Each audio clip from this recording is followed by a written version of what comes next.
Hey everyone, it's the Eclectic Handyman here today on this car windshield, going to attempt to remove these fine scratches caused by the wiper blades going over it with some debris under it, and going to use this $25 kit off of Amazon to see if it'll solve our problem. Let's get it fixed.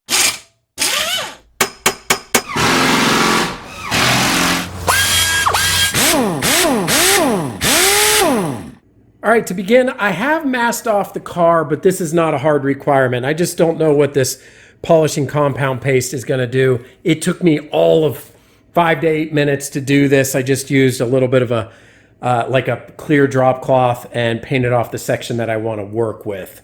So you may choose to do that if you've got something as well. Make sure to check out later in the video because I changed my tune a lot about should you cover the car. As you can see here, the answer is yes. All right, let's take a look at all the tools and things I'll be doing today. So we've got the kit itself, and let's start off with really what we're using here, which is glass polishing compound, also known as cerium oxide. So you can buy this independently, but the reason this kit in particular is nice is because it comes with a rotary tool that goes on a electric drill. They recommend an electric drill. They say don't use a cordless drill. I have an electric drill, Craftsman, so I'm gonna go ahead and use it. That thing doesn't get much of a workout these days naturally, so cool to use it. Make sure you stay tuned till later in this video because I do end up switching over to a cordless drill in this project. We've got some pads here. We've got a polishing cloth. That's great. The instructions. Essentially, in a nutshell, we got to clean the window, set up our pad, put some of this formula on it, and then begin trying to buff it out and clean it. You will have to do this over and over. I do have a respirator mask because I don't know what this stuff like when it starts burning off, but again, that's just an extra precaution. And then a spray bottle with just basic water, as it says, to cool down the glass or to add in to help out. So, got everything we need. Let's go ahead and get this attached to the drill, clean off the windshield, and we can get started. All right, just gonna go ahead and get this cleaned off. Use a microfiber towel. Make sure we get all the grime off there first. As a nice byproduct, I believe this will also get out any of the imperfections or if there's any sap or tar or anything on it. So we'll be doing double duty with this polish today. One of the other things you'll want to check is how deep the scratches are. These are fine scratches. You know, this is just a problem with windshield wipers. If they get any grit under them because the car is sitting outside or whatever, and you use it before it's fully clean, this can happen. And it's super annoying that ends up occurring, but it can happen. Now, if it's a chip or something else, this process may not work. But if you run your finger across, I can't even feel those scratches. So I'm very optimistic that these are really at the surface and this stuff is going to end up working.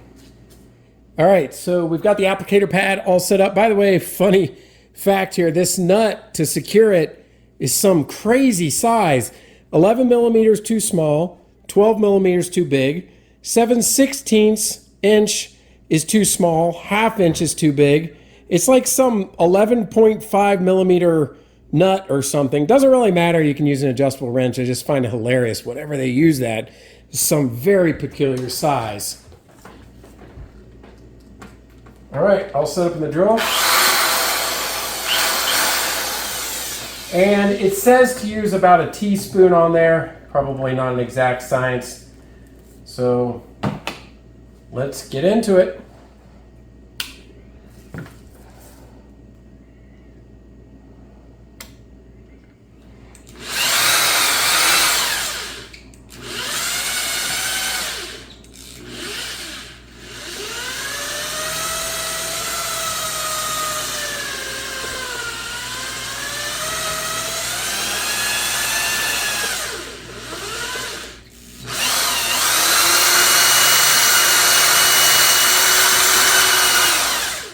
All right, so again, I'm not sure that respirator is actually needed. I just don't know what this stuff, when it gets heated up, what the fumes are like. The good news and the bad news, so far I can tell it's already beginning to work. The bad news is keeping this thing centered. You've seen multiple times where the whole thing wants to turn on me. So actually keeping it down and pressed directly on that glass perpendicular.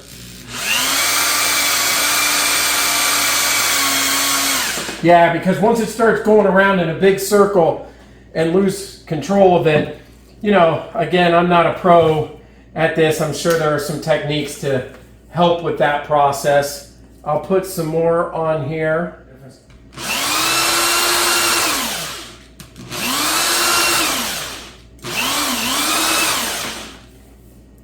Wow. The good news is I think we're getting some progress. The bad news is I'm having a really tough time with the drill.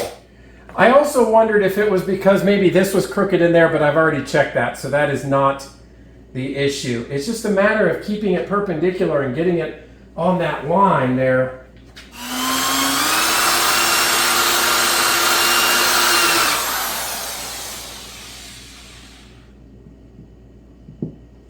Okay. Now, I can tell that it's getting a little bit hot, and they say be cautious of that. So I'm going to go ahead, spray a little bit of water on there, and wipe this part off using the supplied rag that they gave. This is the main area I've been working, and it's starting to polish out in here. I haven't touched much up here yet. I really need to get this technique down on the drill to figure it out. I'm tempted to see if it makes any difference if I use a cordless. Let me give it a shot. All right, so wanted to go ahead and give it a try with the cordless. I understand what the directions are saying because the cordless won't have the RPM or the torque. The one thing is, it's with, especially like this one with different torque settings and ability to configure RPM and torque and speed, I think we can find that sweet spot with this, and I think I have. So somewhere around, I've got it on 2 and then 5 over here. So this is a little bit higher speed, maybe not quite as much as the electric drill. Get that thing on there.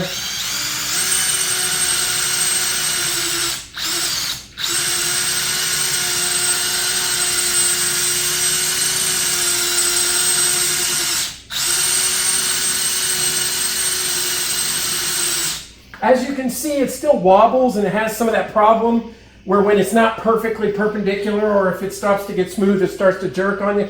But I think with this, it is actually going to work pretty nicely. I can configure it, and we can get that sweet spot right now.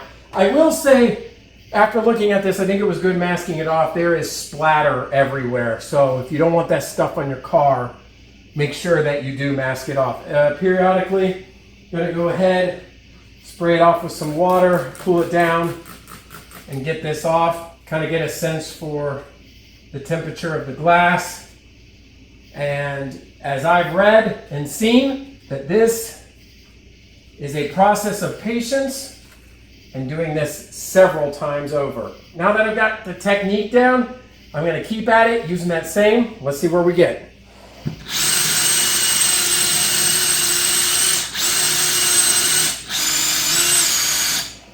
All right, one of the problems I'm starting to have now is this stuff is splattering all over the place. It's really starting to become a mess. I'm not faulting the kit. It's probably inexperience on my part. I would say that this is probably oversaturated, so we'll see if I can get some of this off. I've tried to wipe off any excess on it, but it is absolutely just all over the place. So definitely worth masking off this car, but it's really flicking all over the place right now. It's difficult to manage, so be aware about that.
All right, so one of the things for anybody who might be experienced doing this or in body shop repair or something, probably has some terrific techniques for using a wheel like that on a surface like this.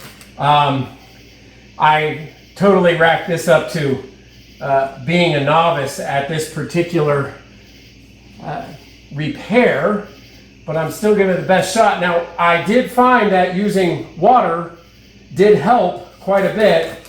It seems like a lot of that jerkiness from the wheel was the heat and the dryness of the windshield. Still not perfect, but it certainly helped a lot. And honestly, this stuff is splattered everywhere. It's up beyond, so I highly recommend doing that prep work.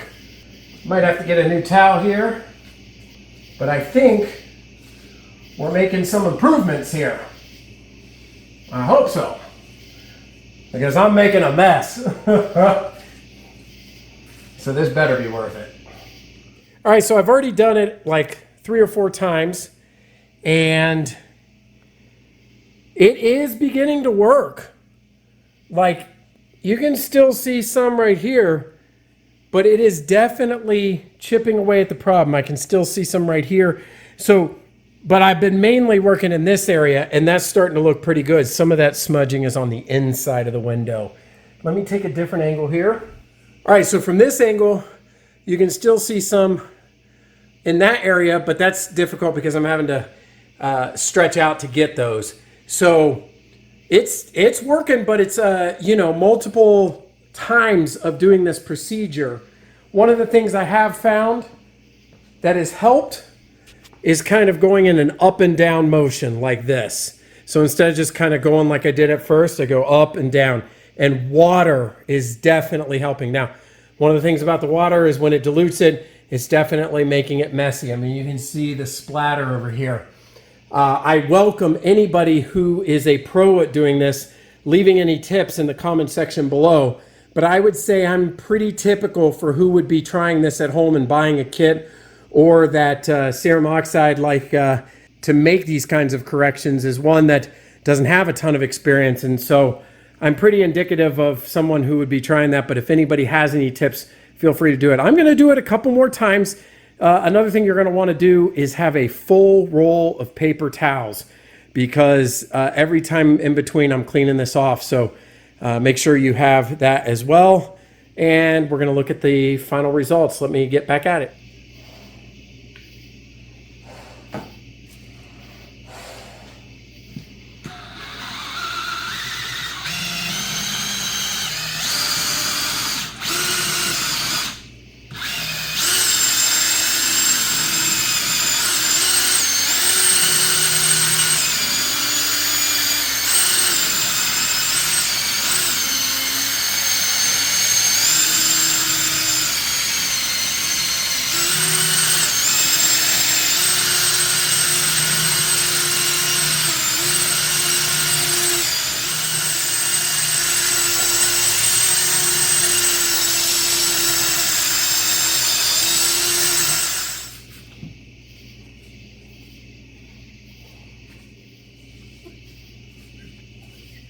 One technique I did kind of find that works, and again, instead of keeping the full applicator pad on the windshield, I kind of lifted up just the top, just a smidge, a 1/16 or an 1/8 of an inch.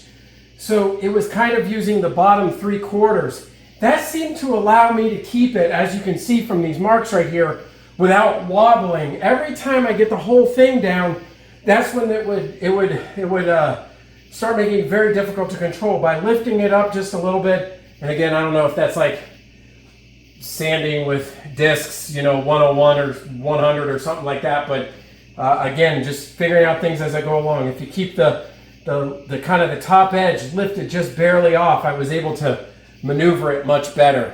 Your mileage may vary. Again, I'm welcome to any comments or suggestions. Hopefully I don't have to do this again, but for others that might be doing it.